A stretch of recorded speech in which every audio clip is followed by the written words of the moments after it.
கிறிஸ்தியேசுக்குள் மிகவும் பிரியமான சகோதர சகோதரிகளே, நம்முடைய பிதாவாகிய தேவனோட நாமத்தினாலும் அருமை இரட்சகர் கர்த்தர் இயேசுவோட நாமத்தினாலும் அன்பையும் மற்றும் வாழ்த்துக்களை தெரிவித்துக் கொள்கிறேன். அன்பான சகோதர சகோதரிகளே, ஒரு நீண்ட இடைவேளை பிறகு நம்மளுடைய கர்த்தருடைய அந்த ஒரு நினைவு கூர்ந்த நாள் பிறகு நாம் தொடர்ந்து இந்த ஒரு முதலாவது வால்யூம் ஸ்டடியை நம்ம தியானிக்க முயற்சி செய்யலாம்.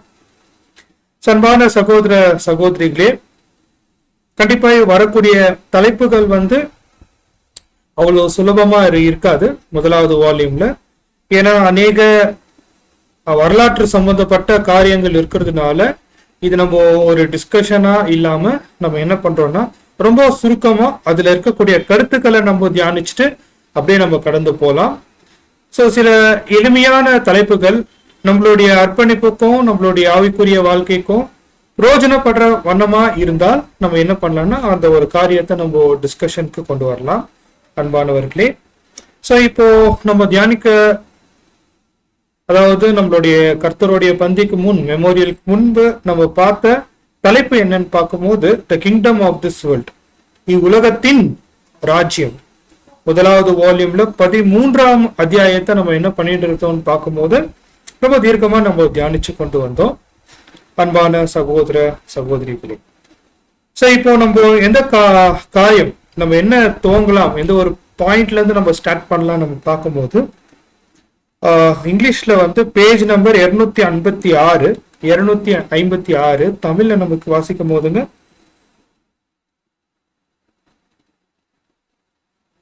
சொல்லுங்க. அந்த ஒரு இல்ல அந்த ஒரு உபதலைப்பு இருக்கு, Daniel visions of earthly government. Page number சொல்லுங்க. பூமிக்குரிய ராஜ்யங்களின் தரிசனம். ஆமா, பேஜ் நம்பர் 323. சோ அன்பான சகோதர சகோதரிகளே, அந்த ஒரு தலைப்பு சில தலைப்பு நம்ம பார்த்தோம்.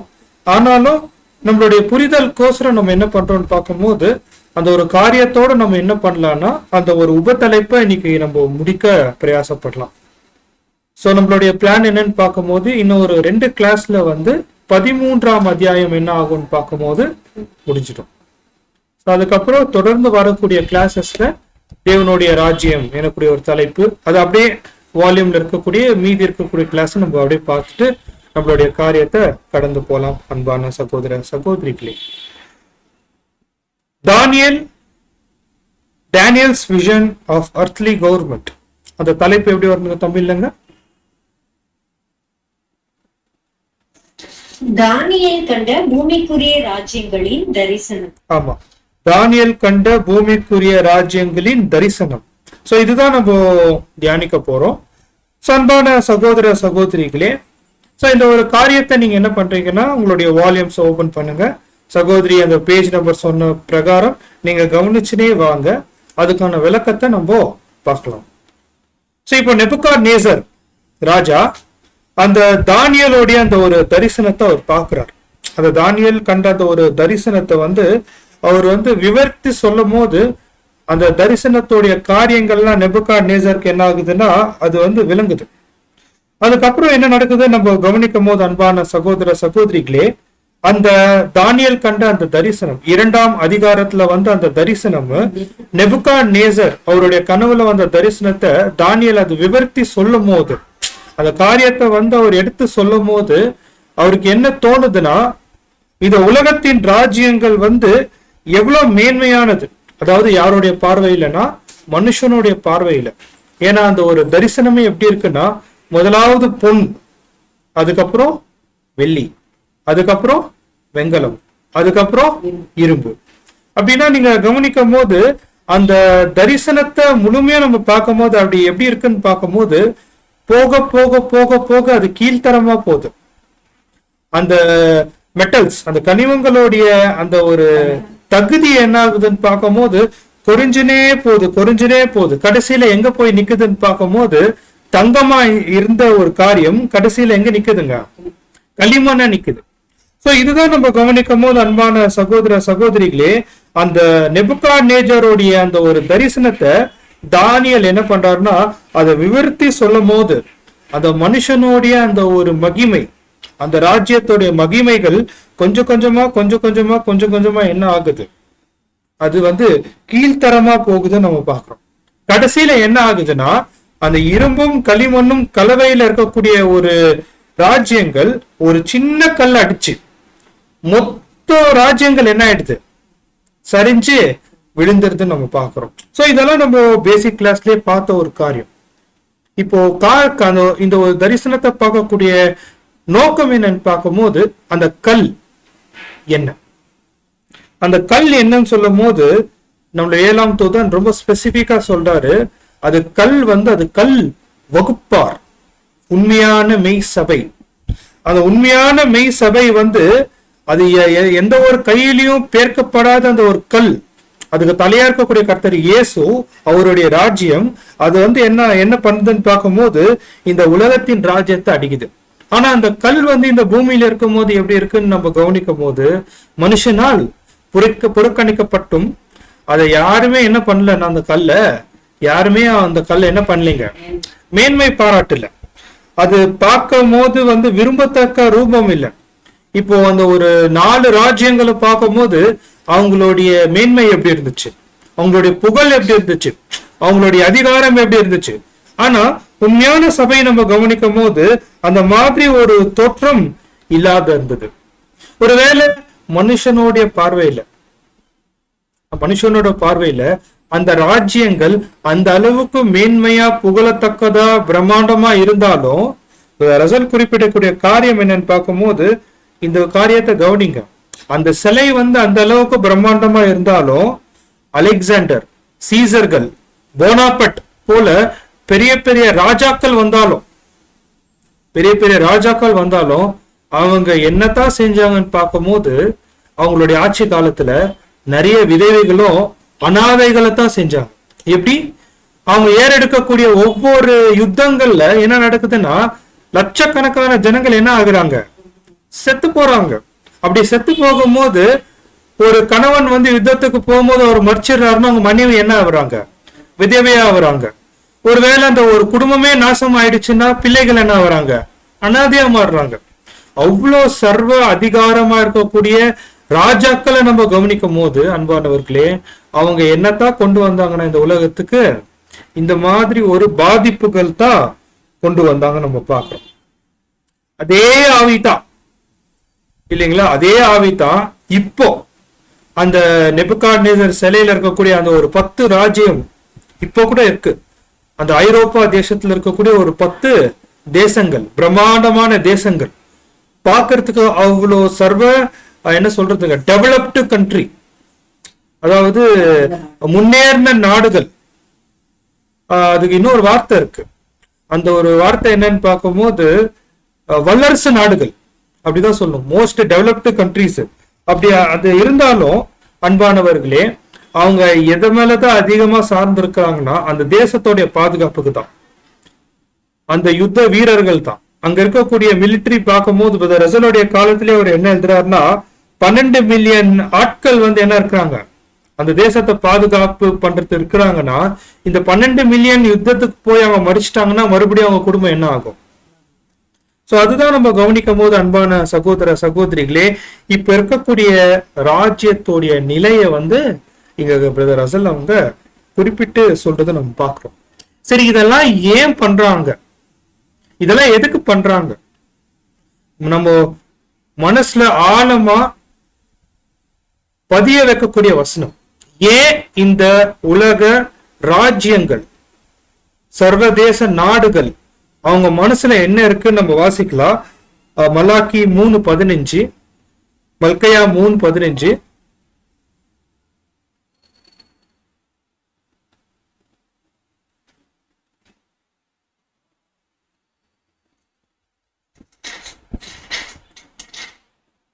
மல்கியா 3வது அதிகாரம் 15வது வசனம்.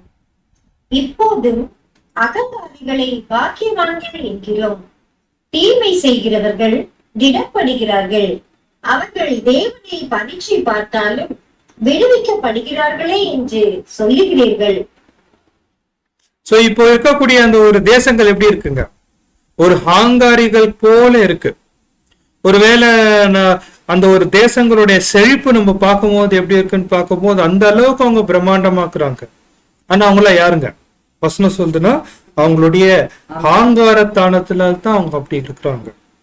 கண்டிப்பா தேவன் என்ன பண்ண போறாருன்னு பார்க்கும்போது அவருடைய ராஜ்யத்தை முழுமையா ஸ்தாபிக்கப்படும் போது இந்த ஆங்காரிகளுடைய தலைகளை அவர் என்ன பண்ணுவாரு?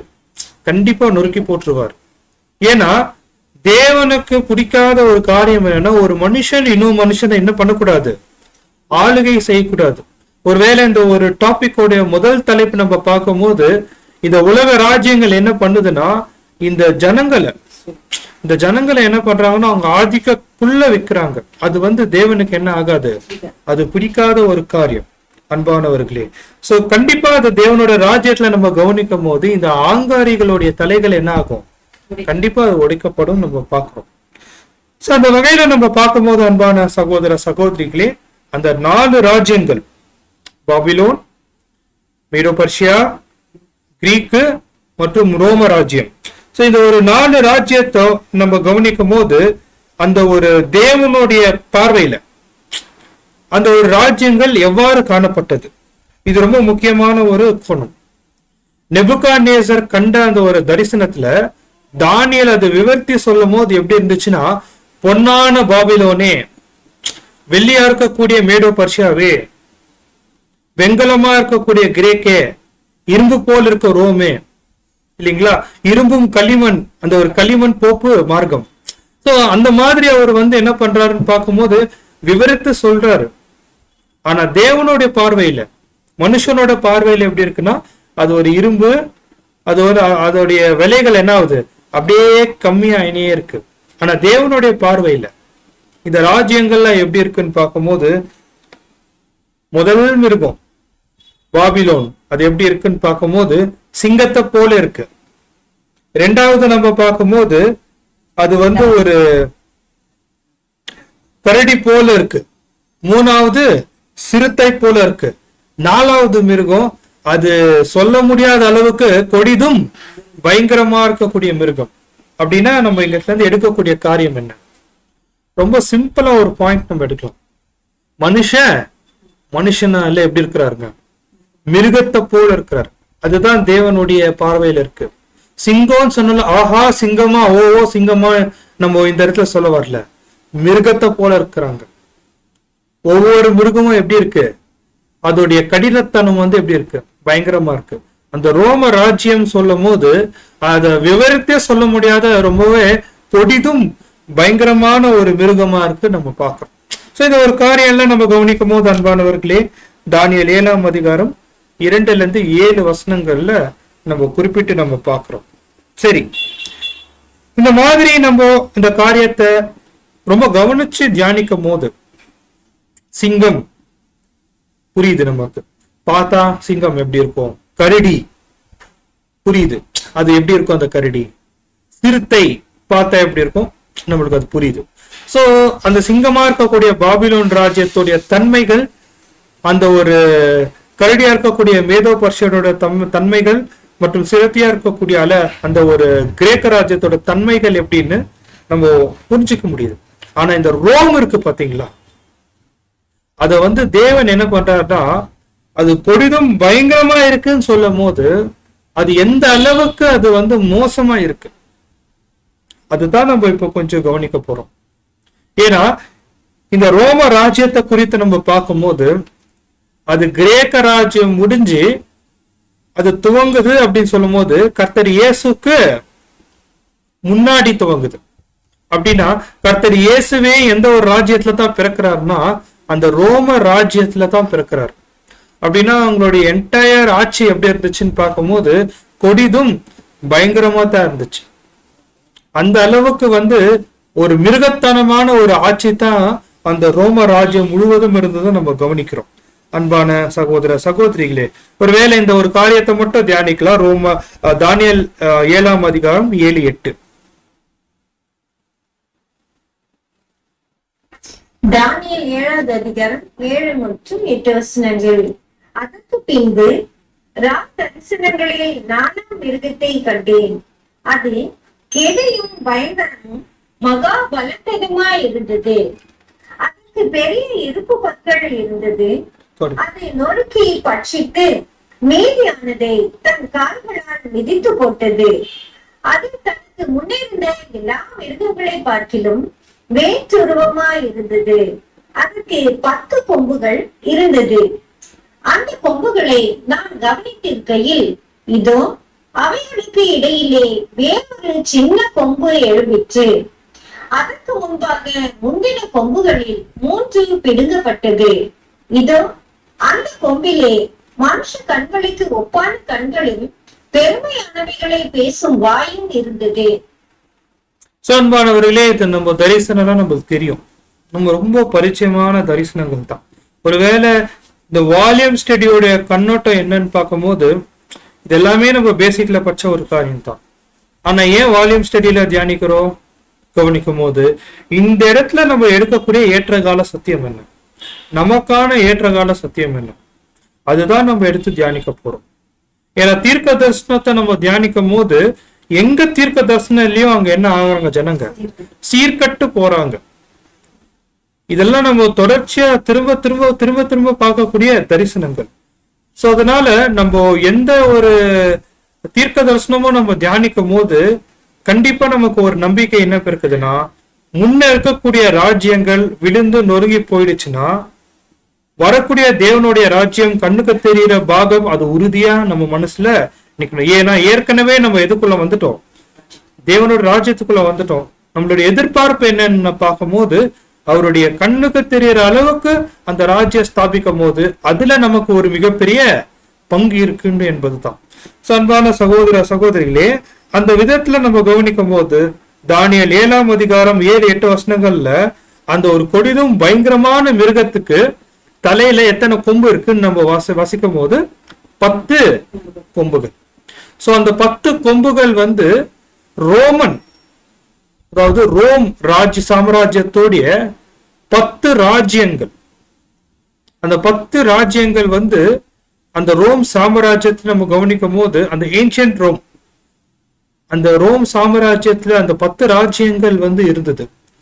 அப்போ ஒரு ராஜ்யம் என்ன ஆகுதுன்னு பார்க்கும்போது ஒரு சின்ன கொம்பா எழும்பும் போது அந்த 10ல 3 ராஜ்யங்கள் என்ன ஆகுதுன்னா பிடிக்கப்படுது. இது ஒரு மிகப்பெரிய தீர்க்க தரிசனம், ஒரு மிகப்பெரிய அடையாளம். எதுக்குன்னு கவனிக்கும் போது அந்த 10 கொம்புகள் எதை குறிக்குதுன்னா அந்த ரோம ராஜ்யத்தில் இருக்கக்கூடிய 10 அதிகார ராஜ்யங்கள், பவர்ஸ். அதாவது நம்ம வேடிக்கையா சில காரியத்தை சொல்லுவோம், நீ என்ன பெரிய கொம்பா அப்படின்னு சொல்லு. அப்படின்னா என்ன அர்த்தம், அந்த அளவுக்கு நீ பலசாலியா. அந்த மாதிரி ரோம்ல இருக்கக்கூடிய அந்த ஒரு 10 பலமான ராஜ்யங்கள் என்ன ஆகுதுன்னா பிடுங்கப்படுது. அப்படி பிடுங்கும் போது என்ன நடக்குதுன்னா ஒரு சின்ன கொம்பு எழும்புது. அந்த சின்ன கொம்பு எழும்பும் போது அதுக்கு கண்களும் வாய் இருந்துதான். அந்த வாய் எப்படி இருந்துச்சா, பெருமையான காரியத்தை பேசக்கூடியது. இது அப்படியே நம்ம பார்க்கும் போது அன்பான சகோதர சகோதரிகளே, தீர்க்க தரிசனமா நம்ம கவனிக்கும் போது அந்த 3 கொம்புகள் இருளி, எஸ்ட்ரகாட், ஆஸ்ட்ரோகோப்ஸ், இது 3 கொம்பு பிடுங்கப்படுது. அந்த ஒரு சின்ன கொம்பு எழும்பி நிற்கும் போது இது எக்ஸாக்டா நம்ம தீர்க்க தரிசனமா கவனிக்கும் போது ரோம் சாம்ராஜ்யத்துக்குள்ள அந்தி கிறிஸ்து அமைப்பு என்ன ஆகுதுன்னா ஒரு சின்ன கொம்பா எழும்புது. சர்ச் ஆஃப் ரோம், போப்பு மார்க்கம், அவங்க என்ன ஆகுறாங்கன்னா எழும்புறாங்க. சோ அவங்க பேசக்கூடிய பேச்சு, அந்த ஜனங்களை ஈர்க்கக்கூடிய ஈர்ப்பு தன் வசம் பருத்தி கொள்ளுது. ரொம்ப ஞானமா அவர் என்ன பண்றாருன்னா அந்த ஜனங்களை என்ன பண்ணிடுறாரு, மத பேர்ல என்ன ஆகிறாருன்னா பிடிச்சிடுறாரு. அன்பான சகோதர சகோதரிகளே, சோ இதுதான் நம்ம கவனிக்கும் போது மத்த சாம்ராஜ்யத்தை பார்க்கலாம் இது ஏன் ரொம்ப விசித்திரமாவோ பயங்கரமா இருக்குன்னு பார்க்கும்போது மத்த ஜனங்கள்லாம் கவர்மெண்டா தான் இருந்தாங்க. ஆனா இவங்க என்ன ஆயிட்டாங்கன்னா மத பேர்ல உள்ள மதம் எனக்குரிய பேர்ல உள்ள ஜனங்கள் என்ன பண்ணிட்டாங்க, அரசியல் ரீதியா இவங்க அதிகார பெற்றுக்கொண்டாங்க. அதுதான் இந்த மிருகத்துக்கு பேரே வைக்க முடியல. இது எந்த அளவுக்கு மோசமா இருந்துச்சுன்னா வந்த காரியம் வேற, செஞ்ச காரியம் வேற. அன்பான சகோதர சகோதரிகளே. சோ இந்த ஒரு காரியத்தை நம்ம கவனிக்கும் போது இதுதான் நம்ம வெளிப்படுத்தின விசேஷத்துல அதாவது யோவான் இந்த ஒரு மிருகத்தை தான் தானியேல் கண்ட இதே மிருகத்தை தான் யோவானும் வெளிப்படுத்தின விசேஷத்துல சொல்றாரு. ஒரு அடிஷனல் பேரோட நம்ம வாசிக்கலாம். வெளிப்படுத்தின விசேஷம் 12:9. வெளிப்படுத்தின விசேஷம் 12வது அதிகாரம் 9வது வசனம். உலகம் அனைத்தையும் மோசம் போக்குகிற பிசாசு என்றும் சாத்தான் என்றும் சொல்லப்பட்ட பழைய பாம்பாகிய பெரிய வலு சர்ப்பம் தள்ளப்பட்டது. அது பூமியிலே விழ தள்ளப்பட்டது. அதனோடு கூட அதை சேர்ந்த தூதரும் தள்ளப்பட்டார்கள். இந்த இடத்துல வந்து பிசாசு, தி டெவில் அப்படின்னு சொல்றாங்க. அந்த வலுச்சர்பம், அந்த மிருகம், அந்த ரோமன் கேத்தலிக் அமைப்பு, இது எப்படி யார் கூட கூட்டம் அமைச்சிட்டாங்கன்னு பார்க்கும்போது அந்த ஒரு கவர்மெண்ட் கூட அவங்க என்ன ஆயிட்டாங்க, அந்த ஒரு அரசாங்கத்தை கூட இவங்க என்ன ஆயிட்டாங்கன்னா கூட்டம் அமைச்சிட்டாங்க. சோ இதுதான் நம்ம கவனிக்கும் போது யோவான் வந்து வெளிப்படுத்தின விசேஷத்துல அவர் குறிப்பிட்டாரு டெவில், அவங்க பேய்கள். ஏன் இந்த மாதிரி பேய் என்னக்கூடிய வார்த்தையை பயன்படுத்தணும் கவனிக்கும் போது அன்பான சகோதர சகோதரிகளே, இவங்க நிறைய பேருடைய ரத்தத்தை என்ன பண்ணிருக்கிறாங்க, அவங்க வந்து வாங்கியிருக்கிறாங்க. யாருடைய பேர் வச்சு? கடவுளுடைய பேர் வச்சு. அதாவது இங்க என்ன சொல்றோம்னு பார்க்கும்போது அந்த ஒரு தேவனுடைய நாமத்தை வச்சு இவங்க என்ன பண்ணிருக்கிறாங்கன்னு பார்க்கும்போது பல ஜனங்களுடைய ரத்தத்தை இவங்க வாங்கியிருக்கிறாங்க. பேய்களின் குடியிருப்பு. இந்த ஒரு காரியத்தை நம்ம தொடர்ந்து பார்க்கும் போது அன்பானவர்களே, அந்த ரோம், பொதுவா அந்த ரோம ராஜ்யம் சொல்லும் போதே அது ஏற்கனவே எப்படி இருந்துச்சுன்னா ஒரு அந்நிய தேவர்களை வழி படக்கூடிய ஒரு விக்கிர கலந்த ஒரு ராஜ்யம். அதுதான் ரோம ராஜ்யம். அந்த ரோம ராஜ்ய பின்னாட்கள் என்ன ஆயிடுச்சுன்னா பேகன் ரோம், அதாவது அந்நிய தேவர்களை சேவிச்சு வந்து அந்த ரோமு பேப்பல் ரோமா மாறுச்சு, போப்போடைய ரோம்னு. அப்படின்னா என்ன ஆயிடுச்சுங்க, உண்மையான சபைக்குள்ள வெறும் எது மாத்திரம் போயிடுச்சுன்னா உண்மையான சத்தியம் போயிட்டு அந்த பேய்களுடைய எல்லா விதமான உபதேசமும் என்ன ஆயிடுச்சு, உள்ள வந்துருச்சு. சோ இதுதான் நம்ம கவனிக்கும் போது அன்பானவர்களே, அந்த ஒரு போப்பு மார்க்கம் செஞ்ச மிகப்பெரிய அந்த ஒரு விசுவாச துரோகம், அப்போஸ்டசி நம்ம கவனிக்கிறோம். சோ அவங்க எப்படி தங்களை காமிச்சிட்டாங்க, எப்படி அவங்களுடைய ரூபத்தை வந்து வெளிப்படுத்திட்டாங்கன்னு பார்க்கும்போது 2 கொரிந்தியர் 11ஆம் அதிகாரம் 14ஆம் வசனம் வாசிக்கலாம். 2 கொரிந்தியர் 11வது அதிகாரம் 14வது வசனம். அது ஆச்சரியம் அல்ல, சாத்தானும் ஒளி தூதனுடைய வேஷத்தை தரித்துக் கொள்வானே. சாத்தானும் ஒளியின் தூதனுடைய வேஷத்தை தரித்துக் கொள்வானே. சோ கடைசியா இவங்க எப்படியே மாறிட்டாங்க, சாத்தானாவே மாறிட்டாங்க. சோ சாத்தானுடைய அவருடைய கையில இருக்கக்கூடிய ஒரு மிகப்பெரிய ஒரு ஆயுதமா மாறிட்டு ஜனங்களை என்ன பண்ணிட்டாங்க, துன்புறுத்த ஆரம்பிச்சிட்டாங்க. அப்படின்னா கிறிஸ்துவ உண்மையான கிறிஸ்தவர்கள் மத்தியில பேய்களுடைய உபதேசம் என்ன வந்துருச்சு, உள்ள வந்துருச்சு.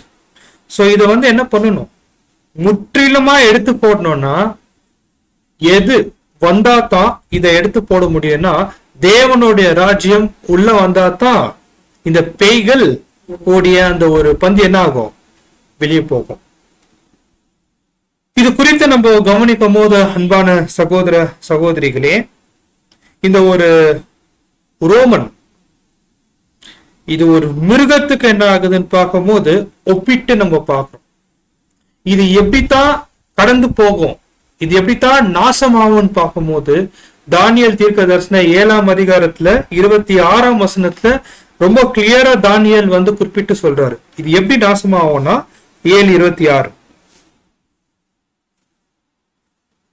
தானியேல் 7வது அதிகாரம் 26வது வசனம்.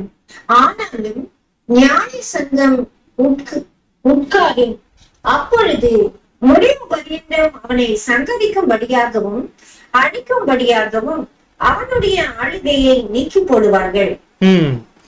அந்த ஒரு அவரை சங்கரிக்கணும், அவருடைய ஆளுகை நீக்கி போடணும், அவருடைய சிங்காசனத்துல அவர் என்ன பண்ணணும், நாச பண்ணணும். இதுதான் நம்ம கவனிக்கும் போது அந்த ஒரு போப்பு மார்க்கத்துடைய அழிவு குறித்து தானியேல் இங்க பேசுறாரு. அந்த மிருகத்துடைய அழிவு குறித்து தானியேல் இங்க பேசுறாரு. சரி, அந்த மிருகத்துடைய அழிவு எப்போ நடக்கும், எப்படி நடக்கும் கவனிக்கும் போது, ஒருவேளை வால்யூம்ல இல்லாத ஒரு தகவல் நம்மளுடைய மூத்த சகோதரர்கள், விசேஷமா அமெரிக்காவில் இருக்கக்கூடிய சகோதரர்கள் ஒரு சின்ன தரிசனத்தை அவங்க விளக்கி சொன்னாங்க. இந்த வால்யூம் ஸ்டடிஸ் அவங்க மத்தியில நம்ம கேட்கும் போது, ஒருவேளை உங்களுடைய வால்யூம்ல நீங்க பக்கத்துல எழுதி வச்சுக்க, ஒருவேளை இதுதான் உங்களுடைய ஏற்ற கால ஆதாரமா காணப்படும். இட்டாலி, ஒருவேளை கூகுள் இருந்தா இட்டாலி மேப் 1796 1796 இட்டாலி மேப் நீங்க இருந்தா நீங்க கூகுள்ல பாத்துக்கோங்க. அதை எடுத்து நீங்க பார்க்கும்போது அந்த மேப் ஃபுல்லா நீங்க கவனிச்சீங்கன்னா பேப்பல் ஸ்டேட் அப்படின்னா போப்பு இருக்கக்கூடிய அந்த ஒரு நகரம்னு சொல்லலாம், அவருடைய தேசம்னு சொல்லலாம், எப்படின்னு நம்ம சொல்லலாம் பேப்பல் ஸ்டேட். இதே நீங்க 1870 அதோட மேப் எடுத்து பாத்தீங்கன்னா ஒரு ராஜா, அவருடைய பேர் விக்டர் இமானுவேல். அவர் என்ன பண்றாருன்னா போப்போடைய அந்த ஸ்டேட்டை முழுவதுமா எடுத்து போடுறாரு, முழுவதுமா அவர் ஆக்கிரமிக்கிறார். சரி, இந்த ஒரு காரியம் எப்படி நடந்துச்சுன்னு பார்க்கும்போது, அன்பான சகோதர சகோதரிகளே, தீர்க்க தரிசனத்தை கவனிக்கணும், தீர்க்க தரிசனத்தை உற்று நோக்கி கவனிக்கணும். அந்த ஒரு அந்நிய தேவர்களுடைய பழக்கம் உண்மையான சபைக்குள்ள அது ஒரு இருண்ட யுகமா மாறி நிறைய பரிசுத்தவான்களை துன்புறுத்தி அவங்க 1260 வருஷம் போப்பு மார்க்கம் என்ன பண்ணாங்கன்னா ஆட்சி செஞ்சாங்க இல்லைங்களா.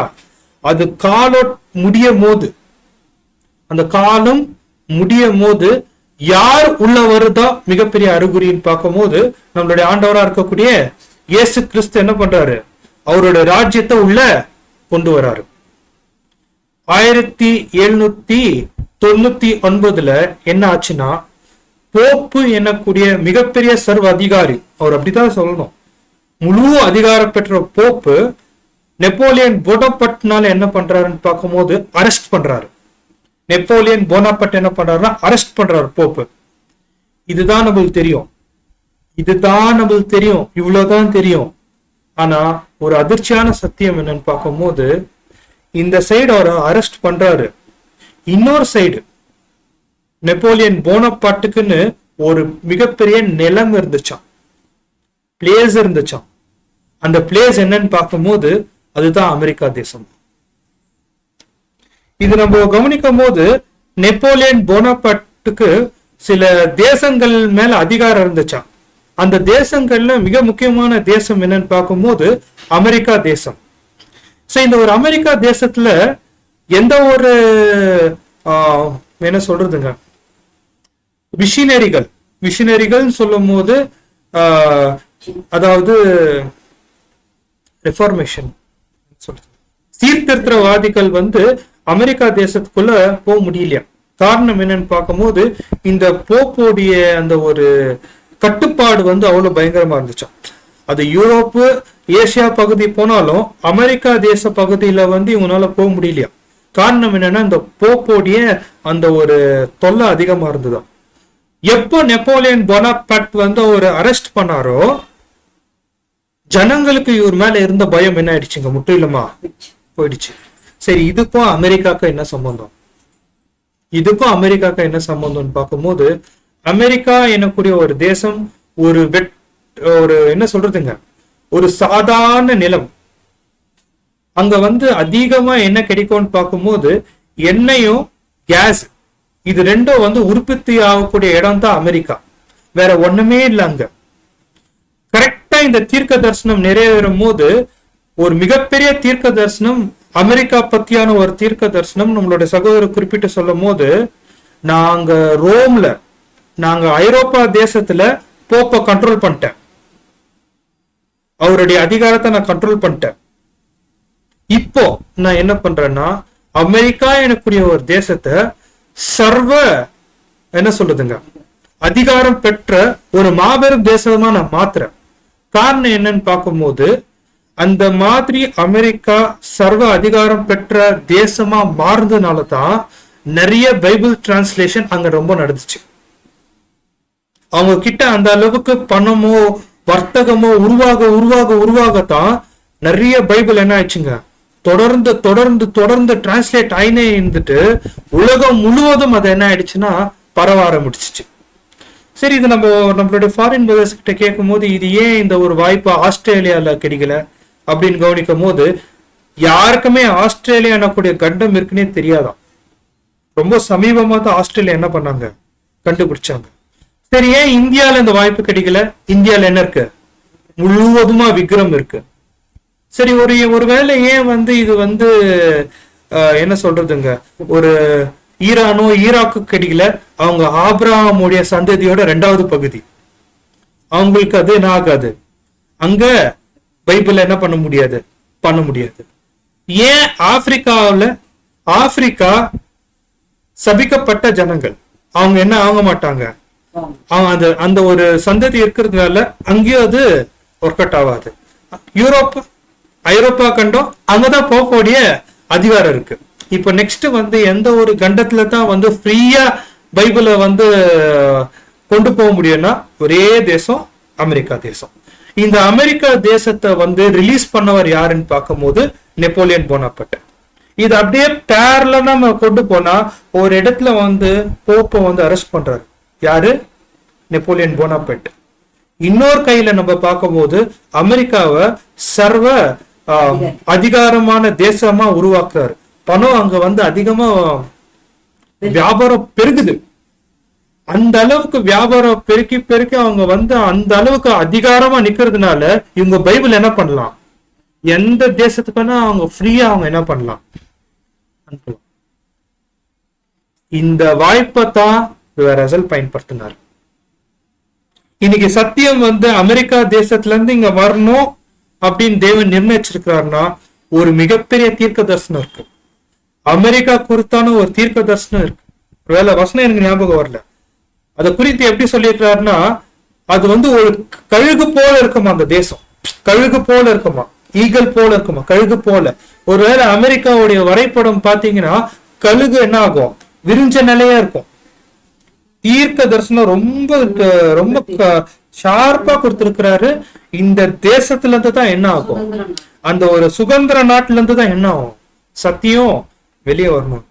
அதனாலதான் இந்த நொடி வரைக்கும் நம்மளுடைய மூத்த சகோதரர்கள் நாங்க இந்த அளவுக்கு ஒரு லக்ஸூரியா, ஒரு பணத்துல எந்த குறைச்சலும் இல்லாம அந்த அளவுக்கு நாங்க இருக்கிறோம்னா நாங்க நல்லா இருக்கணும்னு இல்ல, பைபிள் சத்தியங்கள் வெளியே போறோம். அதனாலதான் அவங்களோட அன்றாட தேவைய நமக்கு சுருக்கிட்டு, உண்மையா சொல்லணும்னா சுருக்கிட்டு அவங்க என்ன பண்றாங்கன்னா நமக்கான வால்யூம்ஸை தொடர்ந்து அமைச்சுனே இருக்கிறாங்க. நீங்க எந்த ஃபாரின் பிரதர் கிட்ட கேட்டாலும் அவங்க சொல்லக்கூடிய காரியம், அமெரிக்கா ஏன் இந்த அளவுக்கு சர்வ வல்ல ஒரு தேசமா இருக்குன்னு கேட்டா ஒரே ஒரு காரணத்தான் சொல்லுவாங்க, இங்கத்துல இருந்து சத்தியம் வெளியே போகணும், எந்த தேசமும் தடை பண்ண முடியாது. அதனாலதான் அமெரிக்காவை என்ன பண்ணிட்டாருன்னா தேவனு அந்த இடத்துல இருந்து தான் சத்தியம் போகணும்னு ரசல் அங்க வச்சாரு. பாருங்க, ரசல் எப்ப என்டர் ஆகுறாருன்னா 1878 தான் என்டர் ஆகுறாரு சத்தியத்துக்குள்ள.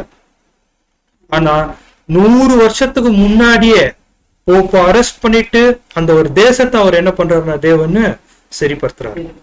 எவ்வளவு பிரம்மாண்டமான ஒரு சத்தியம் அன்பான சகோதரிகளே. சோ இதெல்லாம் நம்ம என்ன கவனிக்கிறோம்னா தேவன் அவருடைய வேலைன்னு வந்துட்டா ஒரு சாதாரண மண்ணை பொண்ணா மாத்திடுவார். அதுதான் அமெரிக்கா தேசத்துடைய நிலை. அப்ப நம்ம ஒரு சின்ன கேள்வி கேட்கலாம். இன்னைக்கு ஒவ்வொருத்தரும் பயப்படுறோம், என்ன ட்ரம்ப் பண்ண போறாருன்னு. சிம்பிளான பதில், நம்மளுடைய பிரதர்ஸ்க்கு அங்க ஓட்டத்தை முடிச்சிட்டாங்கன்னா அமெரிக்கா க்ளோஸ். சிம்பிளா ஒரே வார்த்தையில சொல்லிடலாம். ஏன்னா நம்மளுடைய சத்தியம் வெளியே வரணும் தான் அந்த தேசத்தை தேவன் பயன்படுத்தி இருக்கிறாரு. சத்தியம் என்னக்கூடிய விஷயம் அங்க நின்றுச்சுன்னா கண்டிப்பா அந்த தேசம் என்ன ஆகாது.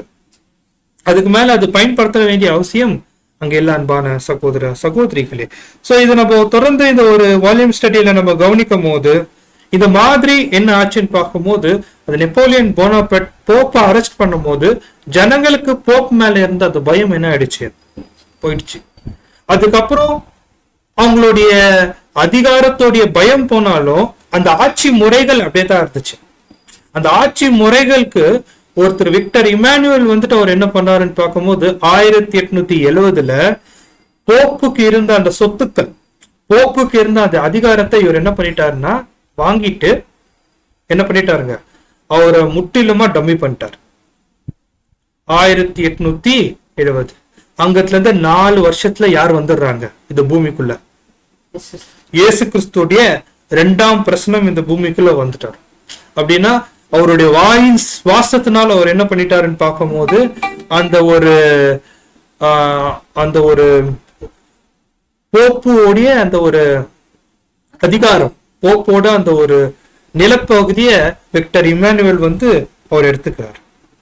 சோ அன்பான சகோதர சகோதரிங்க, அது வரைக்கும் இன்ஃபாலபிள் போப் அப்படின்னா எந்த அந்த போப்போடைய அந்த ஒரு லைனேஜ்னு சொல்றாங்க பாத்தீங்களா, தொடர்ந்து ஒரு போப் நெக்ஸ்ட் இன்னொரு போப், அவங்கள யாராலையும் அசைக்க முடியாதுன்னு சொன்னாங்க பாத்தீங்களா, அவங்களுக்கும் ஒரு அழிவு இருக்குன்னு தேவன் என்ன பண்ணாருன்னு பார்க்கும்போது இந்த இடத்துல அவர் காமிச்சார். அன்பான சகோதர சகோதரிகளே, சோ இந்த மாதிரி நம்ம கவனிக்கும் போது தானியேல் 7:11 நம்ம வாசிக்கிறோம் இல்லைங்களா, அந்த பெருமையான பேசக்கூடிய அந்த வாய தேவன் என்ன பண்ணிட்டாரு 1870 1799 அரெஸ்ட் பண்ணாரு போனப்பட். 1870 1870 விக்டர் இமானுவேல் அவருடைய போப் பேப்பல் ஸ்டேட்டை முழுமையா என்ன பண்ணிட்டாருன்னா அவரோட அதிகாரத்துக்கு கொண்டு வந்துட்டார். சோ இந்த வகையில நம்ம கவனிக்கும் போது அன்பானவர்களே, அவங்களுடைய விழிவு, அவருடைய வீழ்ச்சி எப்படி இருந்துச்சுன்னு நம்ம பார்த்தோம். ஆனா ஒரு கேள்வி என்னன்னா, கவனிங்க, இந்த ஒரு பாயிண்ட கவனிங்க. பாபிலோன் வந்து என்ன ஆயிடுச்சுன்னா, எப்படி பாபிலோன் அழிக்கப்பட்டுச்சுன்னா, மேடோ பர்ஷியா வந்து உள்ள வந்து முற்றிலுமா பாபிலோன் என்ன பண்ணிட்டாங்க, அழிச்சிட்டாங்க இல்லைங்களா. ஆனா மேடோ பர்ஷியாவை கிரேக்கு பிடிச்சிட்டு பிறக்க பர்ஷியா இருந்துச்சா இல்லையான்னு கேட்கும்போது பர்ஷியா இருந்துச்சு. பர்ஷியா என்னக்கூடிய அந்த ஒரு ராஜ்யம் இருந்துச்சு, ஆனா பெரிய அளவுல இல்ல. கிரேக்கு ராஜ்யத்தை வந்து ரோமு பிடிச்சிட்டு பிறக்க ரோமு ராஜ்யம் இருந்துச்சா, அது கிரேக்க ராஜ்யம் இருந்துச்சா இல்லையான்னு பார்க்கும்போது இருந்தது.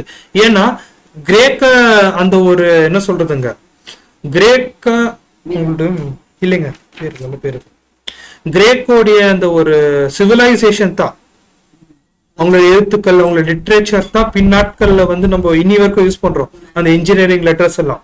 அப்படின்னா உடனுக்குடனா என்ன ஆகல, அது அழியல. ஒரு ராஜ்யம் இன்னொரு ராஜ்யத்தை மேற்கொள்ளும் போது அந்த ராஜ்யம் உடைய பதவி போனாலும் அந்த ராஜ்யம் என்ன ஆயிடுச்சு இருந்து. இதே போலதான் தேவ ராஜ்யம் உள்ள வந்தாலும் இன்னமும் அந்த ரோம்ல இருக்கக்கூடிய 10 ராஜாக்கள் இருக்கிறாங்களா? ரொம்ப சிம்பிளா சொன்னா, இட்டாலி இருக்கா இன்னைக்கு, ஜெர்மனி இருக்கா, பிரான்ஸ் இருக்கா. சோ இந்த ஒரு ராஜ்யங்கள் என்ன இருக்கு. ஆனாலும் அவங்களுடைய அதிகாரத்தை என்ன ஆயிடுச்சு, முழுமையா புடுங்கப்பட்டுச்சு.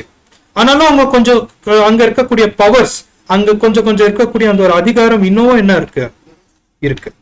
சோ இத ஒரு பாயிண்ட ஏன் கொண்டு வந்தோம் நம்ம பார்க்கும் போது அன்பான சகோதர சகோதரிகளே, தேவனோட ராஜ்யம் கண்ணுக்கு தெரிகிற பாகத்துல உள்ள வந்தாலும் இப்ப இருக்கக்கூடிய அந்த ராஜாக்கள் இருப்பாங்க. இது அப்படியே தீர்க்க தரிசனத்துல பார்க்கும் போது தானியேல் 2:35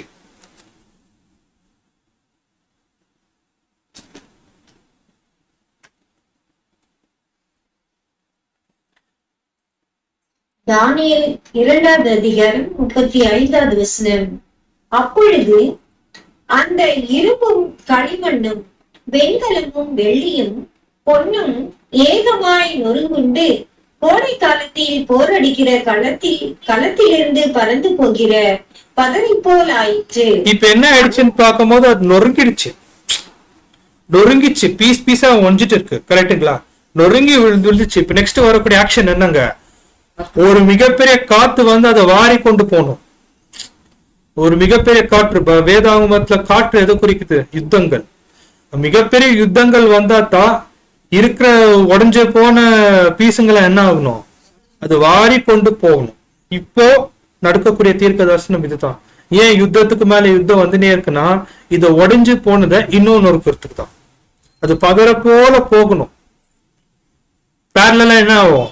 அந்த ஒரு கல்லு சாம்ராஜ்யமா, அந்த ஒரு பெரிய பர்வதமா கொஞ்சம் கொஞ்சமா அது என்ன ஆகணும்னா வளரும். அன்பான சகோதர சகோதரிகளே, சோ இந்த ஒரு காரியத்தை நம்ம தொடர்ந்து பார்க்கும் போது இப்படித்தான் தேவனுடைய ராஜ்யம். அந்த உரிமைக்காரன் உள்ள வந்துட்டு இந்த உலகத்தின் ராஜ்யத்தை அவர் இப்படிதான் என்ன பண்ணுவாரு? கவிழ்ப்பார். கவிழ்ப்பேன் கவிழ்ப்பேன் கவிழ்ப்பேன். முதல் கவிழ்ப்பு பாபிலோன்ல இருந்து மீடோ பர்ஷியா, இரண்டாவது கவிழ்ப்பு மீடோ பர்ஷியால இருந்து கிரேக்கு, மூணாவது கவிழ்ப்பு ரோம்ல இருந்து கிரேக்ல இருந்து ரோம். அந்த ரோம் கிரேக்ல இருந்து ரோம் கவிழ்த்துட்டு போயிருக்க உரிமைக்காரன் என்ன பண்ணிடுவாரு? அந்த ரோம ராஜ்யத்தை முழுமையா ஆக்கிரமிச்சிடுவாரு. அன்பான சகோதர சகோதரி, இதுதான் 5ஆம் உலக பேரரசு, தேவனுடைய ராஜ்யம், என்றேற்றுக்கும் நிலைத்து நிற்கக்கூடிய தேவனுடைய ராஜ்யம். சோ இந்த மாதிரி தேவனுடைய ராஜ்யம் உள்ள வரும்போது அது எப்படி இருக்கும் கவனிக்கும் போது 1 கொரிந்தியர் 15ஆம் அதிகாரம் 27ஆம் வசனம் வாசிக்கலாம்.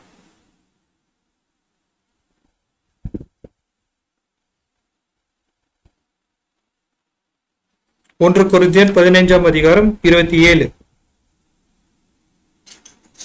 1 கொரிந்தியர் 15வது அதிகாரம் 27வது வசனம்.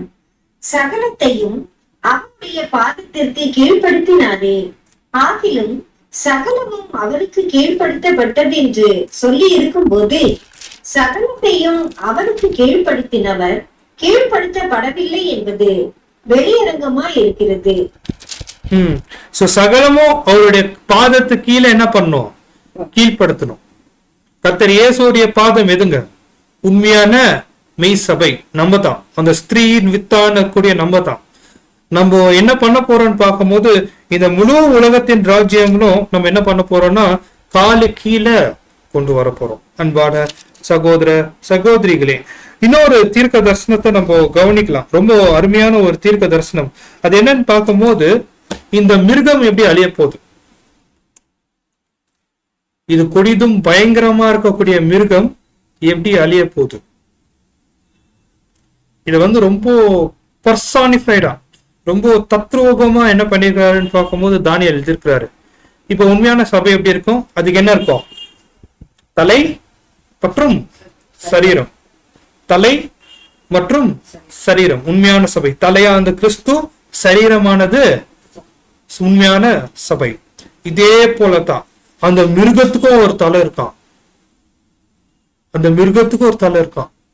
அந்த மிருகத்துக்கும் ஒரு சரீரம் இருக்கா. அத தேவன் என்ன பண்ண போறாருன்னு வாசிக்கும் போது தானியேல் 7ஆம் அதிகாரம் 11ஆம் வசனம் வாசிக்கலாம். என்ன நிலைக்கு கொண்டு வராரு பாருங்க அந்த ஒரு ரோம ராஜ்யத்துல, விசேஷமா அந்த ஒரு போப்பு மார்க்கத்தை. தானியேல் 7வது அதிகாரம் 11வது வசனம். அப்பொழுதே நான் பார்த்தேன், நான் பார்த்து கொண்டிருக்கையில் அந்த கொம்பு பெருமையான பேச்சுகளை பேசினது நிமித்தம் அந்த மிருகம் கொலை செய்யப்பட்டது. அதன் உடல் அழிக்கப்பட்டு எரிகிற அக்கினிக்கு ஒப்பு கொடுக்கப்பட்டது. பாத்தீங்களா வசனம் எப்படி இருக்குன்னு? அந்த மிருகத்தை கொல்லப்பட்டுட்டு அந்த மிருகத்தோடைய சரீரத்தை என்ன பண்றாங்களா? எப்படி அழிக்கிறாங்க? நெருப்புல. அப்படின்னு என்ன அர்த்தம்? மிருகம் இருக்கு, அதோடைய சரீரம் இருக்குன்னா இந்த முழு உலகமும் யாருடைய கண்ட்ரோல்ல மறுபடியும் வரும்னு பார்க்கும்போது போப்பு மார்க்கத்தோடைய கண்ட்ரோல்ல வரும். அப்போ அந்த மிருகம் கொல்லப்படும். அந்த மிருகத்தோடைய சரீரம் சொல்லக்கூடிய இந்த உலக தேசங்கள் நெருப்புல சுட்டரிக்கப்படும். இதுதான் கிளைமேக்ஸ் நடக்க போகுது. ஆர்மோகதான் மகா யுத்தத்துல போப்பு மார்க்கத்துக்கும் ஒரு முடிவு. அதை நம்பி இருக்கக்கூடிய எல்லா தேசத்தையும் தேவன் என்ன பண்ண போறாரு? நெருப்புல சுட்டு எரிக்க போறாரு. சோ அன்பான சகோதர சகோதரிகளே, இது ரொம்ப ஆச்சரியமான ஒரு சத்தியமா இருக்கு. நம்ம பாக்குறோம். சரி, இதெல்லாம் யாரோடைய ஆதிக்கத்துல கண்ட்ரோல்ல வரும்னு பார்க்கும்போது உண்மையான சபையோடைய கண்ட்ரோல்ல. வாசிக்கலாம் சங்கீதம் 149 8 மற்றும் 9 வசனங்கள். சங்கீதம் 149 8 மற்றும் 9. 149வது சங்கீதம் 8 மற்றும் 9 வசனங்கள். 7 8ங்களா? 8 9. அவர்கள் வாயில் கர்த்தரை உயர்த்தும் துதியும் அவர்கள் கையில் இருபுறமும் கருப்புள்ள பட்டயமும் இருக்கும். இந்த கணம் அவருடைய பரிசுத்தவான்கள் யாவருக்கும் உண்டாகும். அல்லேலூயா. சோ இதெல்லாம் கடைசியில பரிசுத்தவான்களுடைய கண்ட்ரோல்ல இந்த ஒரு பூமி தேவனோட ராஜ்யம் கண்ணுக்கு தெரிகிற பாகத்துல ஸ்தாபிக்கும் போது முழுமையா பரிசுத்தவான்கள் பெற்றுக்கொள்வாங்க. சோ இது வரைக்கும் நம்ம பார்த்த காரியம் நம்ம பார்க்கும்போது அன்பான சகோதர சகோதரிகளே, இந்த உலகத்தின் ராஜ்யம் எப்படி இருந்துச்சு? பயங்கரமோ, ஜனங்களை அழிக்கக்கூடியதோ, ரொம்ப மிருகத்தனமாவோ, ரொம்ப சுயநலமா இருந்த காரியம் எப்போ அந்த ஒரு புறஜாதியின் காலம் நிறைவு 1914 முடிஞ்சிச்சு. ஆனாலும் தேவனுடைய ராஜ்யம் கண்ணுக்கு தெரிகிற பாகம் ஸ்தாபிக்கும் போது, உண்மையான சபை நிறைவாகும் போது, அந்த ஒரு ராஜ்யம் எப்படி இருக்கும்னா, அந்த ராஜ்யத்தோட தலை கிறிஸ்து. அந்த கிறிஸ்து ஆளுகை செய்யும் போது ஜனங்களுக்கு ஒரு ஆசீர்வாதமும், அவங்க எழுந்ததெல்லாம் மீட்டு கொடுக்கவும், சிருஷ்டியானது ஏகமா தவிச்சுன்னு இருக்கு பாத்தீங்களா, அவங்களுக்கு மிகப்பெரிய ஆறுதல் கொடுக்க தேவன் என்ன பண்றாரு? ஒரு மிகப்பெரிய கிருபையை பாராட்டுறாரு. அதுதான் 2000 வருஷமா ஜெபிக்கிற ஜெபம், ராஜ்யம் இந்த பூமியில வருவதாக. அன்பான சகோதர சகோதரிகளே, அது ஆசீர்வதிக்கப்பட்ட அந்த தேவனோட ராஜ்யம் இந்த பூமியில ஸ்தாபிக்கும் அளவு கண்டிப்பா ஒரு மிகப்பெரிய உபத்திரம் இருக்கு நம்ம கவனிக்கிறோம். சோ அந்த வகையில நம்ம இந்த ஒரு பாடம், இந்த நாளுக்குரியதான பாடம் நம்ம எப்படி முடிக்கலாம்னு கவனிக்கும் போது, தேவனுடைய ராஜ்யம் ஸ்தாபிக்கும் போது இந்த உலகத்தோடைய ராஜ்யங்கள் கவிழ்க்கப்படும். ஒருவேளை இப்ப நம்ம பாக்குற ராஜ்யம் இருந்தாலும் அதோட நிலை எப்படி இருந்ததுன்னா உடைஞ்சு போன ஒரு நிலை தான். ஏற்கனவே அந்த தானியலோட சிலை முழுவதும் என்ன ஆயிடுச்சு, 1914 எல்லாமே விழுந்து போச்சு. இப்போ உடைஞ்சு கொஞ்சம் அங்கங்க இருக்கக்கூடிய ராஜ்யம் ஜீவனற்ற ஒரு நிலையில இருக்கு. இதுவும் கூடி சீக்கிரம் என்ன ஆகும்னு பார்க்கும்போது ஒரு மிகப்பெரிய காற்றுனால் அடிக்கப்பட்டு பதரை போல கடந்து போகி என்ன நடக்குங்க, அந்த கல் மிகப்பெரிய பர்வதம் மாதிரி தேவனோட ராஜ்யம் கண்ணுக்கு தெரிகிற அளவுக்கு ஸ்தாபிக்கும். அன்பான சகோதர சகோதரிகளே, சோ தானியேல் 2:44 நம்ம வாசிக்கலாம். அன்பான சகோதர சகோதரிகளே, தானியேல் 2வது அதிகாரம் 44வது வசனம். அந்த ராஜாக்களின் நாட்களிலே, அந்த ராஜாக்களின் நாட்களிலே, எந்த ராஜாக்களின் நாட்களிலே? அந்த புறஜாதி ராஜாக்கள், அந்த ரோம ராஜாக்கள் இருக்கும் போது அந்த நாட்களிலே என்ன ஆகும்னா, வாசிங்க. பரலோகத்தின் தேவன் என்றைக்கும் அழியாத ஒரு ராஜ்யத்தை எழும்ப பண்ணுவார். அந்த ராஜ்யம் வேறு ஜனத்துக்கு விடப்படுவதில்லை. ஒரு கல் கையால் பெயர்க்கப்படாமல் மலையிலிருந்து பெயர்ந்து உருண்டு வந்து இரும்பையும் வெண்கலத்தையும் களிமண்ணையும் வெள்ளியையும் பொன்னையும் நொறுக்கினதை நீ கண்டீரே. அப்படியே அது அந்த ராஜ்யங்களை எல்லாம் நொறுக்கி நிர்மூலமாக்கி தானோ என்றென்றைக்கும் இருக்கும். அந்த ஒரு ராஜ்யம் எப்பவுமே, அதாவது நித்தியத்துக்கும் அந்த ராஜ்யம் என்ன ஆகும்னு பார்க்கும்போது ஸ்தாபிக்கு நிற்கும் நம்ம பார்க்கிறோம். அன்பான சகோதர சகோதரிகளே, சோ இந்த ஒரு பாயிண்டோட நம்ம என்ன பண்ணலாம்னா, இந்த நாளுக்குரியதான வால்யூம் ஸ்டடி நிறைவு கொண்டு வரலாம். ஒரு 4-5 பேஜஸ் நம்ம என்ன பண்ணிட்டோம், இந்த நாள்ல நம்ம தியானிச்சிட்டோம். சோ அடுத்த வாரம் நம்ம என்ன ஒரு காரியத்தை கவனிக்கலாம்னு அந்த ஒரு டைட்டில் மாத்திரம் நீங்க வாசிங்க சிஸ்டர். வால்யூம் அரசாங்கங்களை வேறு கோணத்திலிருந்து பார்த்தல். ஆமா, இப்ப இருக்கக்கூடிய அரசாங்கம், இப்ப இருக்கக்கூடிய ராஜ்யங்களை வேற ஒரு கோணத்துல நம்ம என்ன பண்ண போறோம்னா தியானிக்கிறோம். வேற ஒரு கோணம்னா எப்படிங்க, ஸ்கிரிப்சர்ஸ்ல தான், வேதத்தோடைய கோணத்துல நம்ம கவனிக்கலாம். சோ இந்த ஒரு உலகத்தின் ராஜ்யங்களுடைய முழு முடிவு அது எப்படி இருக்குன்னு நம்ம கவனிக்கலாம். அன்பான சகோதர சகோதரிகளே, சோ பொறுமையோட கேட்ட அன்புக்குரிய சகோதர சகோதரிகளுக்கு கிறிஸ்து இயேசுக்குள்ளாக என்னோட அன்பின் வாழ்த்துக்களை தெரிவித்துக் கொள்கிறேன். தேவன் தாமே இந்த ஒரு வார்த்தைகளை ஆசீர்வதிப்பாராக. ஆமென்.